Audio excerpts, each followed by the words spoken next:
Bismillahirrahmanirrahim. Assalamualaikum warahmatullahi wabarakatuh.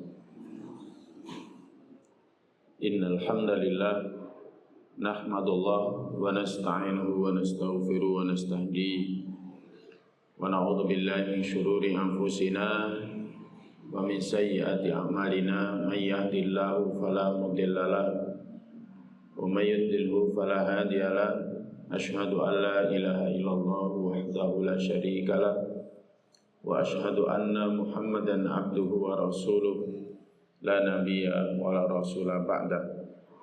Nusalli wa nusallim ala rasulillah wa nabiyillah Muhammad sallallahu alaihi wasallam wa ala alihi wa ashabihi wa man tabi'ahum bi ihsanin ila yaumil qiyamah.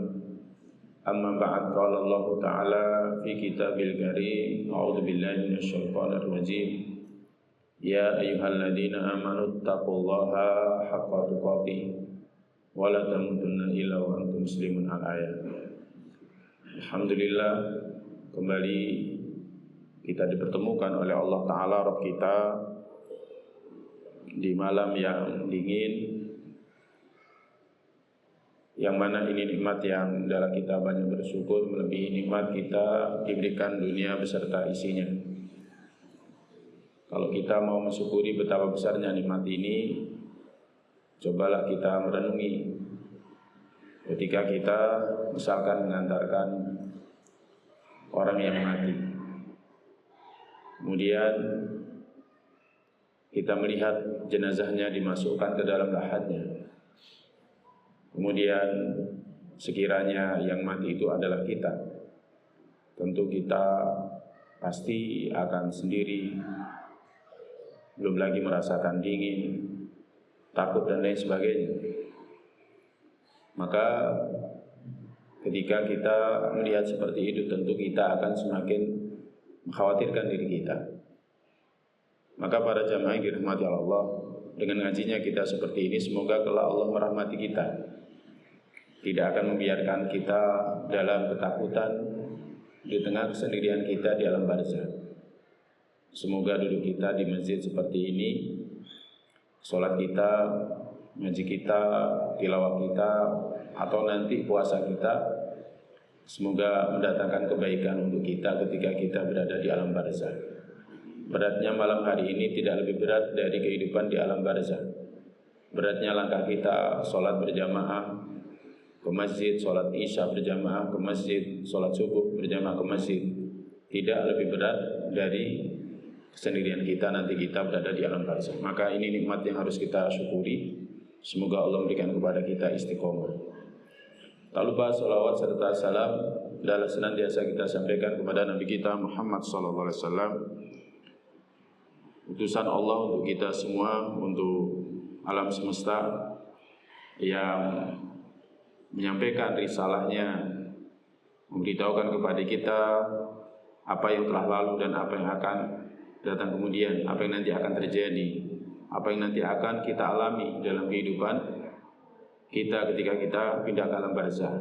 Apa yang mesti kita lakukan agar kita selamat, apa yang mesti kita lakukan agar kita bahagia.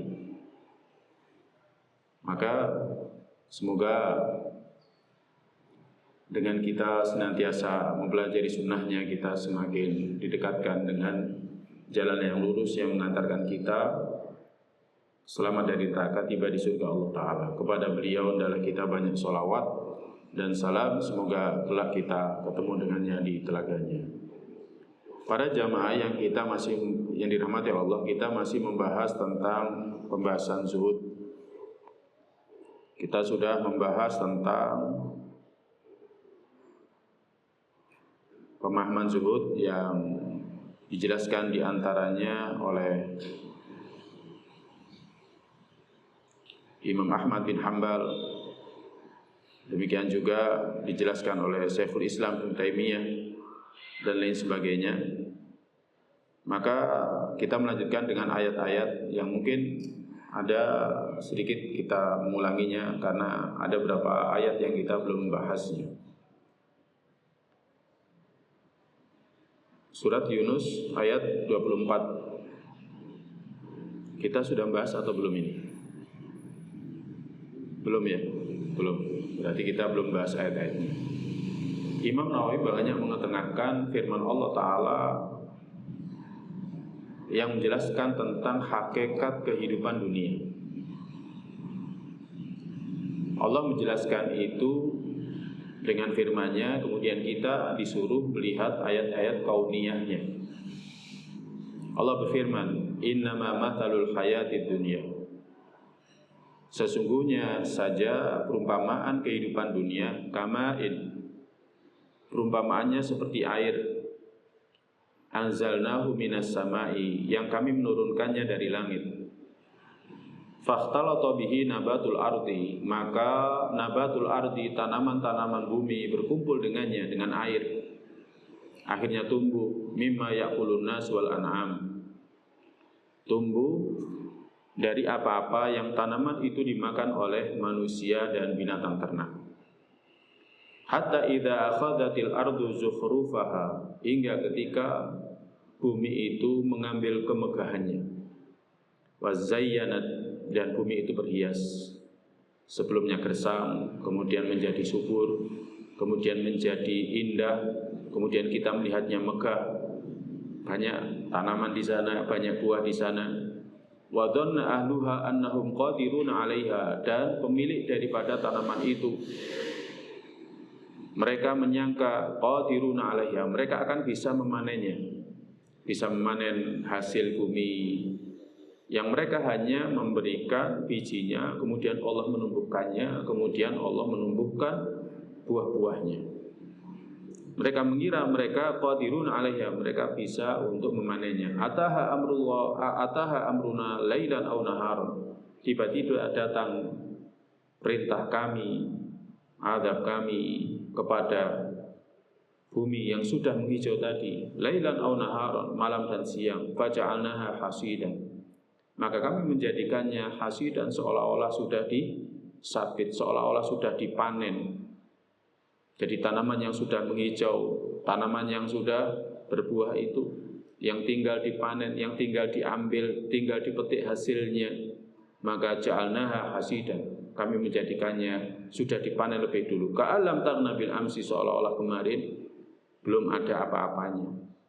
Kadzalika nufassirul ayati liqaumi yatafakkarun, demikianlah kami terangkan ayat-ayat bagi orang yang mau berpikir. Para jamaah yang dirahmati Allah, kehidupan dunia itu seperti itu. Jadi kehidupan dunia seperti itu. Ya, sebelumnya tidak ada, kemudian menjadi ada, kelihatan indah, kelihatan megah.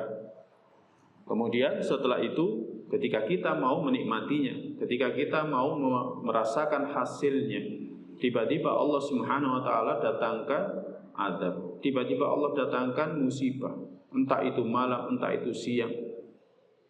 Maka kemudian sesuatu yang ingin kita petik, sesuatu yang ingin kita nikmati, itu tiba-tiba hilang, seolah-olah tidak ada mulai kemarin. Nah, seperti itulah ayat-ayat yang Allah terangkan bagi orang yang mau berpikir. Kehidupan dunia itu seperti itu. Ini Allah SWT memberikan kepada kita ayat-ayat kauniyah berupa tanaman. Sebenarnya kalau kita kiaskan dalam banyak sekali ayat-ayat kauniyah yang bisa kita lihat. Tapi ini juga bisa kita lihat, dan setiap orang pasti melihatnya. Kadang kita punya kendaraan, baru memilikinya, nggak terlalu lama kita menikmatinya, kemudian Allah SWT mewafatkan kita. Atau kalau nggak seperti itu, maka kendaraan itu, ya kan, Allah binasakan, Allah timpakan musibah dan lain sebagainya. Harta sama seperti itu, tiba-tiba hilang seketika juga. Nah, seperti itulah perumpamaan dunia.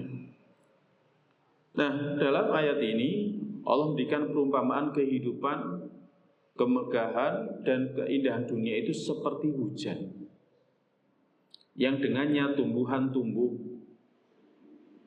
Jadi hujan dengannya tumbuhan tumbuh, namun tidak sampai dipetik hasilnya. Jadi nggak sampai dipetik hasilnya, lalu Allah kirimkan azab sehingga penduduknya tidak bisa memanen hasilnya. Mereka mengira mereka akan bisa memanen hasilnya, mereka mengira mereka akan bisa menikmatinya, tapi ternyata Allah ambil seketika itu juga. Atau kadang kita bisa merasakan hasilnya sedikit, Atau kadang kita bisa merasakan hasilnya separuh. Tapi kemudian Allah SWT, ya kan, timpakan musibah, timpakan adab, akhirnya mereka tidak bisa menikmati seluruhnya atau sebagiannya. Nah, maka ini adalah pelajaran bagi orang berpikir bahwa kehidupan dunia itu fana. Jadi kehidupan dunia itu fana. Maka kita jangan sampai hati kita tertambat dengan dunia. Silakan, kemarin sudah kita sampaikan, kita punya mobil, tapi hati kita jangan di mobil itu.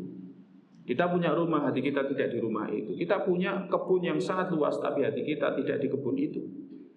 Kita punya pakaian, hati kita tidak di pakaian itu. Jangan seperti Qarun.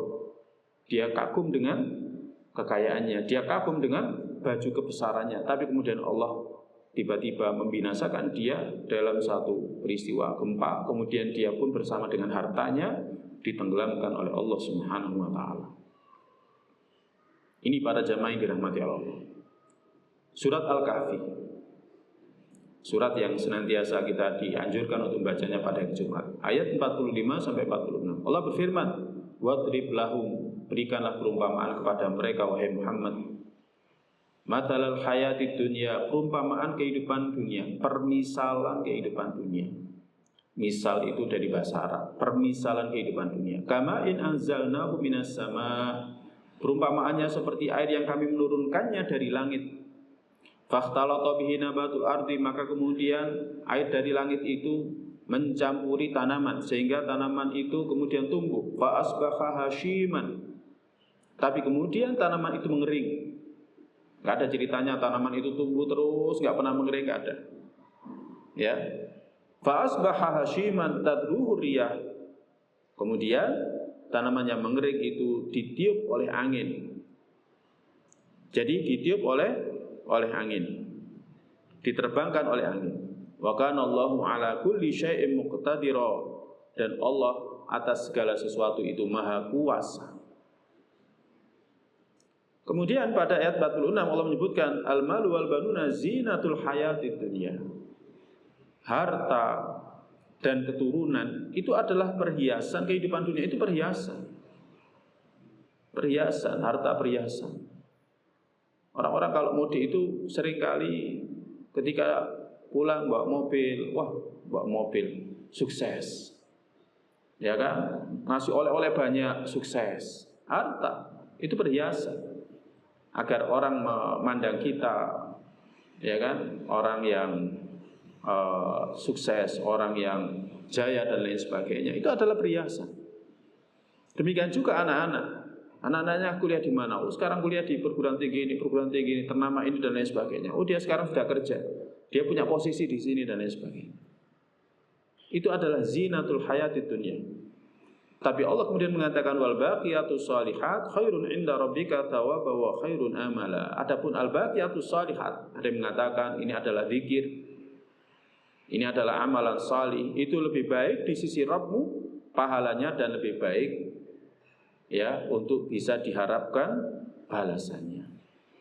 Bukan dunia. Jadi bukan dunia. Nah, ini para jamaah yang dirahmati Allah. Jadi Allah sekali lagi mengingatkan, ya kan, Allah merintahkan melalui lisan Rasulnya agar memberitahukan kepada umat manusia perumpamaan kehidupan dunia itu seperti air hujan yang Allah turunkan. Kemudian dengan adanya air hujan itu tumbuh tanaman, kemudian setelah itu akan mengering. Kemudian setelah mengering dia akan diterbangkan oleh angin. Seperti itu, kehidupan dunia itu seperti itu. Ada ajalnya, ada masanya. Nabi Muhammad SAW diperintahkan untuk memberi perumpamaan. Dan seringkali Nabi SAW diperintahkan untuk memberikan perumpamaan. Makanya di antara hadis Nabi SAW juga banyak berisi perumpamaan. Dalam Al-Quran itu banyak perumpamaan. Ya, agar lebih bisa menjelaskan makna. Bahwa kehidupan dunia itu fana, ada ajalnya, ada batasnya. Jadi ada ajalnya, ada batasnya. Seperti tanaman yang tumbuh lantas mengering, setelah itu diterbangkan oleh angin. Jadi ada batasnya, kehidupan dunia itu ada batasnya. Enggak selamanya orang itu jabat, enggak selamanya orang itu berada di atas. Enggak selamanya orang itu berada di bawah. Saya tahu ada ikhwan itu dulu ikut orang usaha properti, tapi dia main riba. Sekarang berbalik, yang ikhwan ini, yang teman ini sekarang menjadi di atas, dia menjadi pengusaha properti, sedangkan dulu majikannya menjadi bawahannya, tapi dia menolak melakukan riba. Jadi dunia berputar, itulah kehidupan dunia. Kadang di atas, kadang di bawah, ada masanya. Enggak selamanya di atas, enggak selamanya di bawah. Ada juga dulu ikhwan ya datang ke rumah, kalau cerita keluarganya nangis dan lain sebagainya. Sekarang berubah, dia juga menjadi juragan properti, menjadi juragan properti, juragan tanah.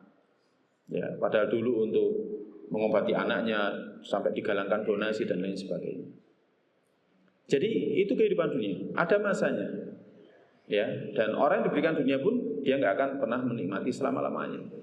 Kalau enggak kekayaannya atau kerajaannya runtuh, dia yang akan mati. Maka para jamaah, kalau urusan dunia itu nyantai, nggak usah ngoyo, karena kita pasti akan menyesal. Kita mengejar dunia sekuat apapun, seringkali nggak dapat seluruhnya. Kadang sebagiannya juga nggak dapat. Maka nggak usah ngoyo. Yang kita harus ngoyo itu apa? Untuk urusan akhirat. Jadi yang harus ngoyo itu yang harus sungguh-sungguh untuk urusan akhirat. Yang sudah mu'iddat lil muttaqin, yang surga itu sudah disiapkan bagi orang-orang bertakwa. Kalau dunia nggak usah ngoyo. Kemudian kesibukan seorang dengan ibadah lebih baik daripada kesibukan dengan anak, harta, dan dunia. Kecuali kalau anak, harta, dan dunia ini kita kondisikan mendukung kita dalam beribadah. Anak kita ajarkan dia menjadi anak soleh, sehingga menjadi tabungan kita ketika masa tua kita. Jangan sampai ketika kita lanjut usia, ya kan, kita sangat butuh keberadaan anak-anak kita, tapi karena anak kita nggak soleh, akhirnya kita dititipkan di panti jompo misalnya. Ya, nggak ada yang merawat kita. Demikian juga ketika kita mati, mereka nggak mendoakan kita. Ya, justru yang terjadi, mereka berebut harta warisan kita.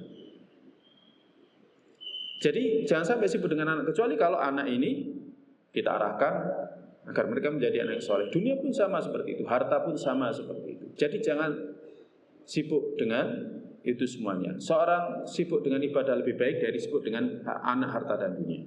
Kemudian sibuk dengan ibadah akan mendatangkan ganti kelak di surga dan menikmati itu semua dan tidak akan binasa. Kehidupan surga para jamaah tidak akan binasa. Dalam hadis Bukhari disebutkan, ketika penghuni surga sudah berada di surga, maka dikatakan, ya ahlal jannati khuludun wala mauta, wahai penghuni surga kekal, tidak ada kematian.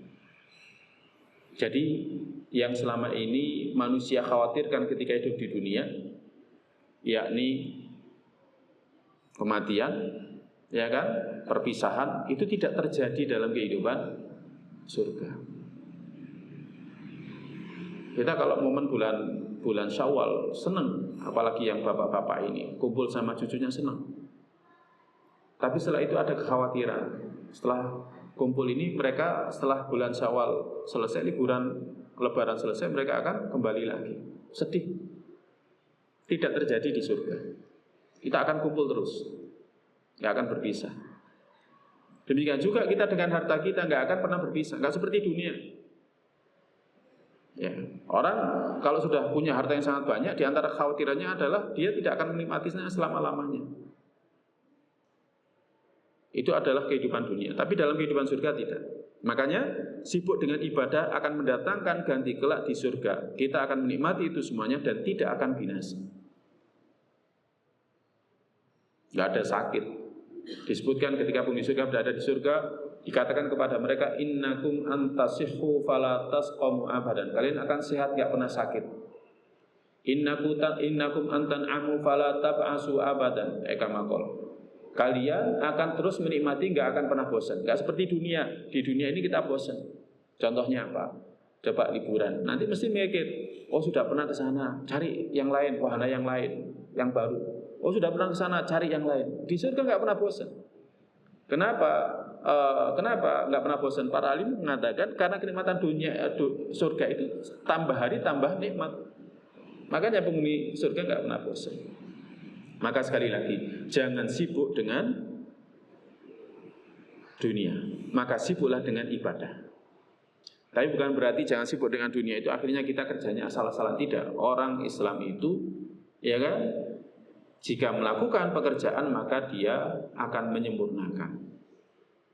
Ya, jadi Allah itu senang jika seseorang dari kalian idza amila ahadukum amalan ayyudkinahu, jika dia melakukan pekerjaan dia menyempurnakannya. Dia kerja sebagai guru, dia sempurnakan. Dia kerja sungguh-sungguh. Dia sebagai pegawai sungguh-sungguh. Dia sebagai pemimpin sungguh-sungguh.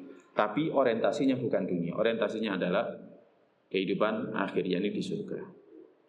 Imam Nawawi juga mengetengahkan surat Al-Hadid ayat 20. Allah berfirman, "I'lamu, ketahuilah, annamal hayatud dunya la'ibun wa lahwun wa zinatun." Sesungguhnya saja kehidupan dunia itu adalah la'ibun, permainan. Wa lahwun, kehidupan dunia itu adalah melalaikan. Ya, atau kesia-siaan, melalaikan. Ya, melalaikan. Nanti dulu, pekerjaannya belum selesai, rapatnya belum selesai. Itu melalaikan itu. Wazinatun, perhiasan. Orang punya mobil baru, wah bagus ya. Nanti ada keluaran terbaru, bagus ya. Ada keluaran HP terbaru, bagus ya. Itulah perhiasan. Wa tafakhurun bainakum, dan saling banggakan antara kalian. Mesti saling banggakan. Wah, HP-nya baru ya. Wah, sepeda motornya baru ya. Misalkan seperti itu. Wah, mobilnya baru ya. Wah, rumahnya baru ya. Sampai wah, istrinya baru ya. Itu juga seperti itu, saling banggakan. Ini istri kedua saya. Wa takatsurun fil amwali wal aulad, dan saling banyak-banyakan harta dan keturunan. Sampai sekarang pun, walaupun anaknya cuma 2, ya kan, minimalis, tetap saling banggakan anaknya. Anaknya studi di sini, anaknya kerja di sini. Tapi di hatinya yang paling dalam, ya kan, karena anaknya nggak didik di atas kesolehan, akhirnya yang terjadi apa? Penyesalan. Kama tali ghaithin, kemudian Allah memberikan satu perumpamaan seperti ghaithin, hujan deras, a'jabal kuffara nabatuhu, yang dengan adanya hujan itu orang kafir yang menanam tanaman, maka tanamannya itu membuat kagum mereka. Wah, bagus sekali. Ya kan tanamannya, wah ini bakalan panen ini. Ini panennya ya raya, panennya akan bawa banyak keberuntungan. Tsumma yahiju, tapi ternyata kemudian dia berubah, ya. Kemudian tsumma yahiju, kemudian mengering. Kemudian fatarahu musfarrun, kemudian kau melihatnya menguning. Tsumma yakunu khutama, kemudian setelah itu hancur. Itulah kehidupan dunia. Wa fil akhirati adzabun syadidun, dan dalam kehidupan akhir ada azab yang syadid, teramat sangat keras. Wa maghfiratu minallah, tapi di akhirat juga ada ampunan dari Allah, wa ridwan, dan keridhaan dari Allah. Wa mal hayatud dunya illa mata'ul ghurur, tidaklah kehidupan dunia itu kecuali mata'ul ghurur, perhiasan yang menipu. Kadang kita banggakan istri kita, oh istri kita cantik, oh ternyata sering nyakiti hati. Ya kan? Wah ini mobilnya bagus, keluaran bagus, ternyata pajaknya tinggi. Mau pajaknya rendah apa? Mobil bekas, keluaran lama. Ya kan? Tapi gak enak, sering mogok. Ya sudah, konsekuensinya, ya itulah dunia. Itulah dunia. Makanya dunia itu mata'ul ghurur. Enak ya rumahnya megah. Iya, tapi pajaknya belum lagi harus mempekerjakan orang untuk bersih-bersih. Ya. Tapi nggak terjadi nanti di istana di surga. Istana surga, apa kita perlu nyapu-nyapu? Ada tukang sapu di sana. Allah lebih sahab. Ya kita masuk surga saja nanti kita tahu di sana ada tukang sapu atau enggak. Ya.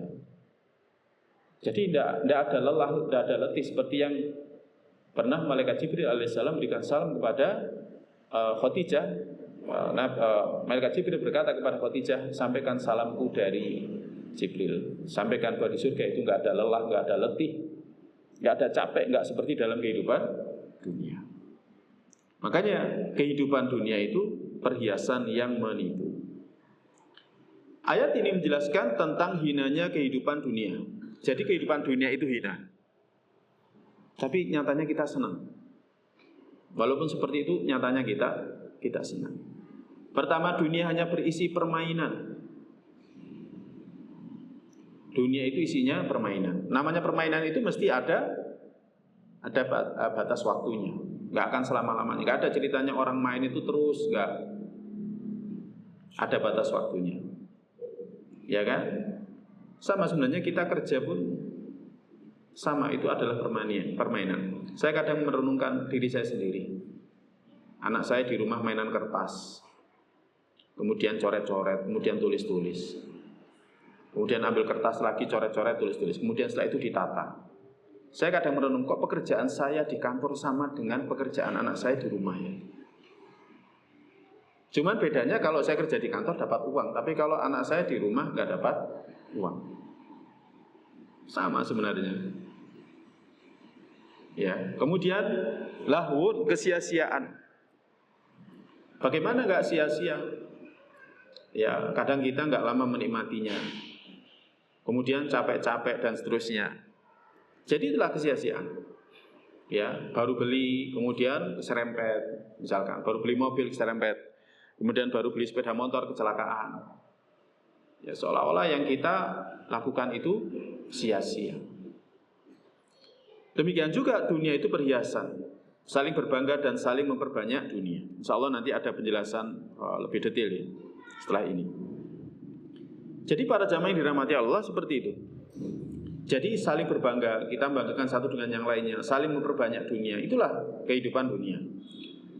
Maka Allah Ta'ala memberikan permisalan seperti tanaman setelah manusia putus asa karena tidak ada hujan. Para petani yang sering kali merasakan hal seperti ini, ketika tidak ada hujan, ya mereka sudah nganggur. Sering kali kita tanya kepada petani, badhe pantun napa Pak? Mau tanam apa? Mboten tanam, nggak ada airnya. Ya terus, nggih nganggur, nggak dapat apa-apa, nggih mboten angsal napa-napa. Seperti itu. Tiba-tiba Allah turunkan hujan hingga tanaman, akhirnya para petani pun semangat meletakkan bibit. Ya kan, di sawah mereka. Hingga tanaman tersebut membuat kagum petani. Wah, kayaknya ini panennya sukses tahun ini. Ya, kayaknya panennya sukses tahun ini. Para petani kagum, takjub. Dan setelah itu mengering dan hancur, padahal sebelumnya hijau dan menyenangkan.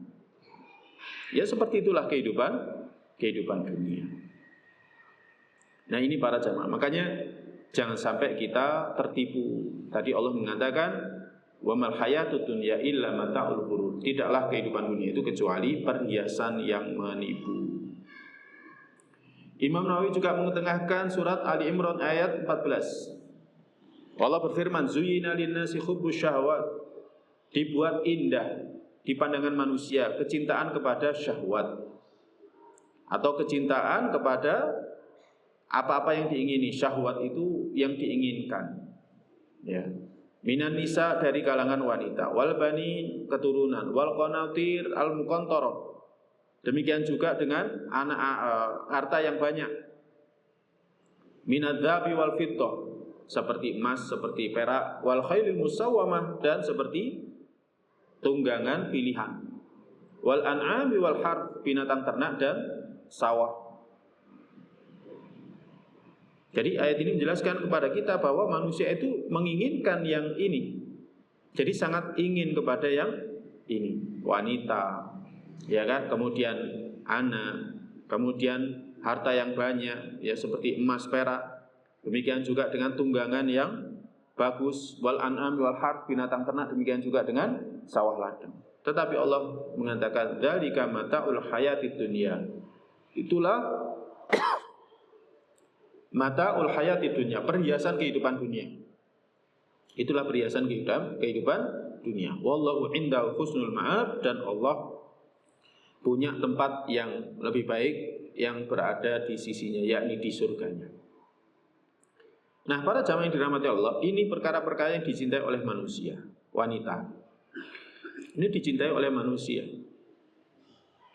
Tetapi wanita ini bisa dengan kita menikahinya menjadi ibadah ketika kita melakukannya dalam rangka menjaga kehormatan kita, dalam rangka memiliki keturunan. Maka yang demikian ini sangat dianjurkan. Nabi SAW pernah bersabda dalam hadis yang diriwayatkan oleh Usama bin Zaid, "Ma taraktu ba'di fitnatan adarru 'ala rijali minan nisa." Aku tidak pernah meninggalkan sepeninggalku fitnah, ujian yang lebih membahayakan seorang laki-laki daripada wanita. Ya, daripada wanita. Berapa banyak dengan sebab wanita laki-laki tergelincir. Ya, seorang ustaz tergelincir dengan sebab wanita. Ya kan, penguasa tergelincir dengan sebab wanita. Ini adalah fitnah, ujian yang paling membahayakan laki-laki. Makanya kenapa kita diperintahkan untuk ghaddul basar, qul lil mu'minina yaghuddu min absarihim wa yahfadzu furujahum. Karena bahayanya wanita jika bagi laki. Nah, ini para jamaah. Tapi ini adalah fitrah. Kalau manusia mencintai wanita itu fitrah. Maka arahkan kecintaan kita kepada wanita itu untuk apa? Menjaga kehormatan, menjaga iffah, memiliki keturunan. Kemudian keturunan itu menjadi tabungan amal saleh kita ketika kita sudah lanjut usia dan ketika kita meninggal dunia. Kemudian yang kedua, anak-anak. Ya, terkadang memiliki anak untuk saling berbangga. Maka ini tercela. Memiliki anak untuk saling berbangga, maka ini tercela. Seringkali dampak daripada membanggakan anak ini akhirnya kita seringkali nuntut anak kita jauh di luar kemampuan dia. Sampai kita mengatakan, kamu kok nggak seperti anak teman saya sih? Kok nggak seperti dia, nggak seperti dia. Jadi anaknya dituntut untuk bisa seperti orang lain. Anaknya dituntut menjadi seorang hafid. Anaknya dituntut menjadi seorang ustadz misalkan, yang ternama, yang terkenal. Anaknya dituntut untuk menjadi orang paling pintar di sekolahnya. Ya kan? Nah, sampai seperti itu. Dampak karena, ya kan, ingin membanggakan anaknya atas yang lainnya. Tidak menerima dengan ketetapan Allah, anaknya ada kekurangan, ini, itu, dan lain sebagainya. Ya.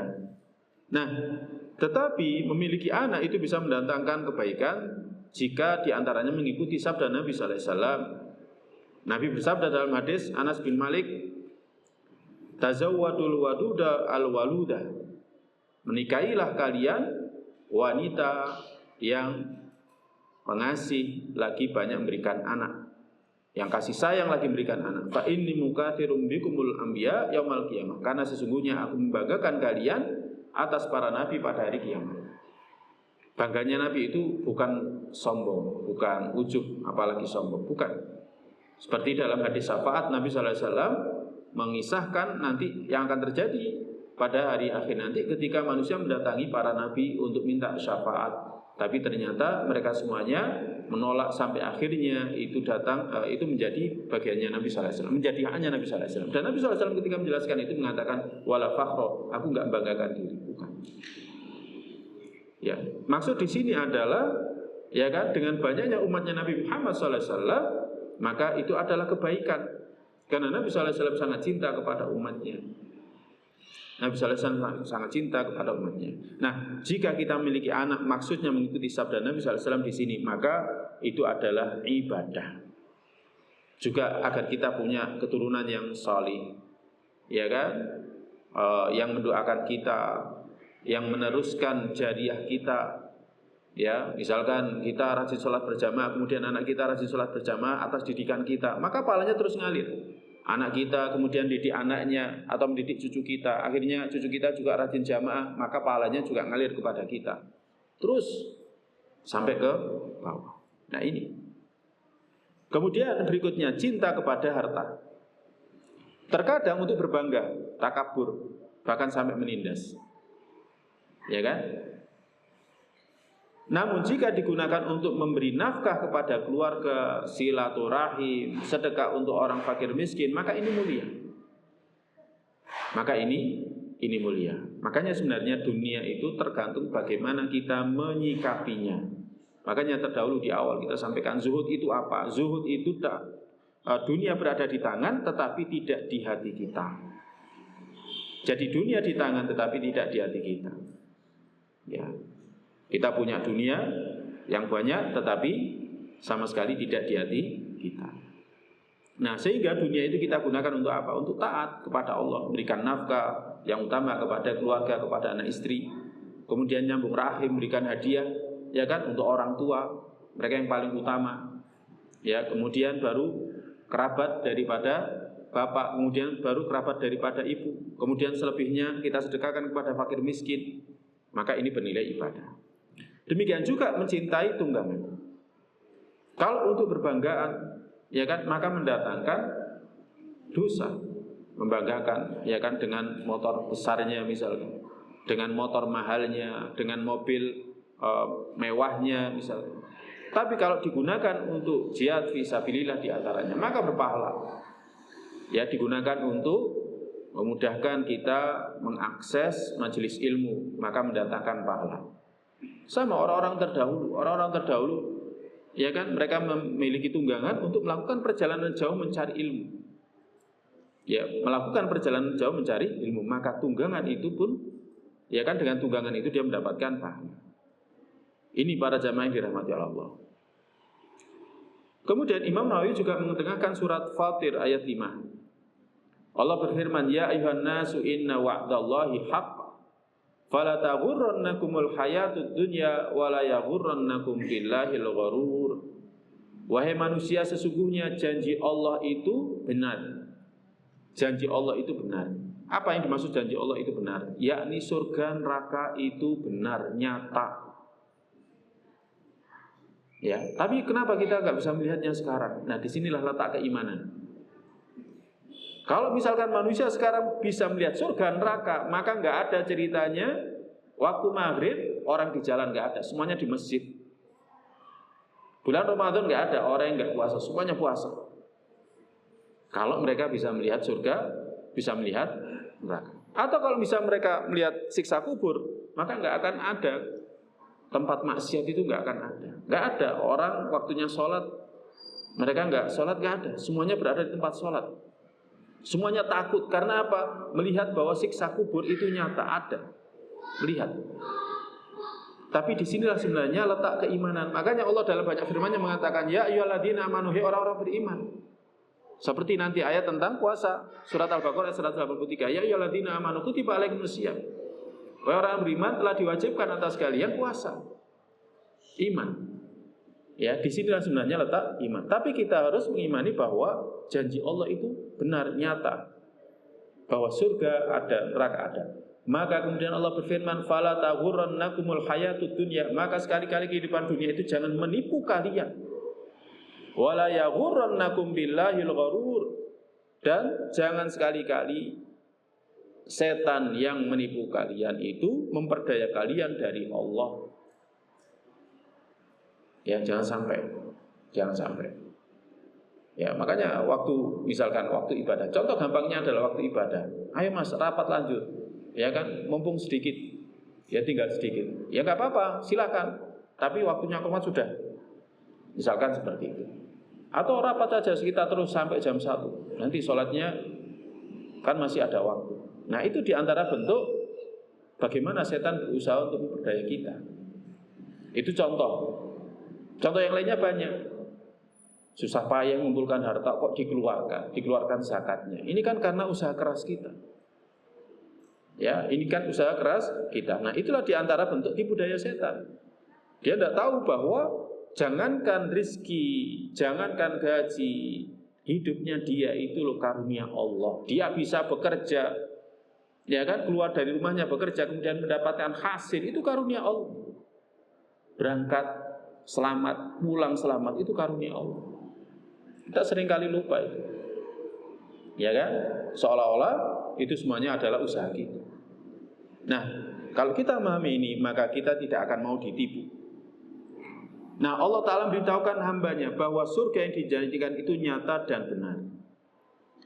Nah, ini yang harus kita tumbuhkan dalam kehidupan dunia, yakni ilmu yakin.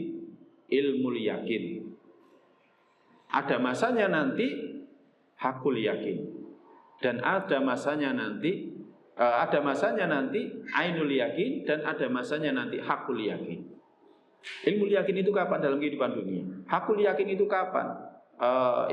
Ainul yakin itu kapan? Ketika dalam kehidupan alam barzah. Dalam hadis Al-Bara' bin Azib disebutkan, ketika orang mati ini bisa menjawab malaikat penjaga kubur, maka ditunjukkan dalam satu riwayat, ini tempatmu di neraka. Tapi karena engkau tidak menyukainya, maka Allah menggantinya dengan tempatmu di surga. Jadi setelah ditunjukkan neraka, ditunjukkan kepada dia surga. Itu adalah ainul yakin, melihat dengan keyakinan. Makanya akhirnya doanya orang beriman ketika dia di alam barzah, Rabbi aqimis sa'ah likai arji ila ahli wa mali. Ya wahai Rabbku, segera bangkitkan hari kiamat agar aku bisa kumpul lagi dengan keluargaku dan hartaku. Kalau orang kafir enggak, dia mengatakan Rabbi la tuqimis sa'ah, wahai Rabbku jangan engkau bangkitkan hari kiamat. Karena apa? Karena dia sudah mengetahui dengan mata keyakinan dia bahwa siksa itu nyata. Hakul yakinnya kapan? Nanti ketika berada di surga, itu adalah hakul yakin. Ketika berada di neraka, naudzubillah min dzalik, itu adalah hakul yakin.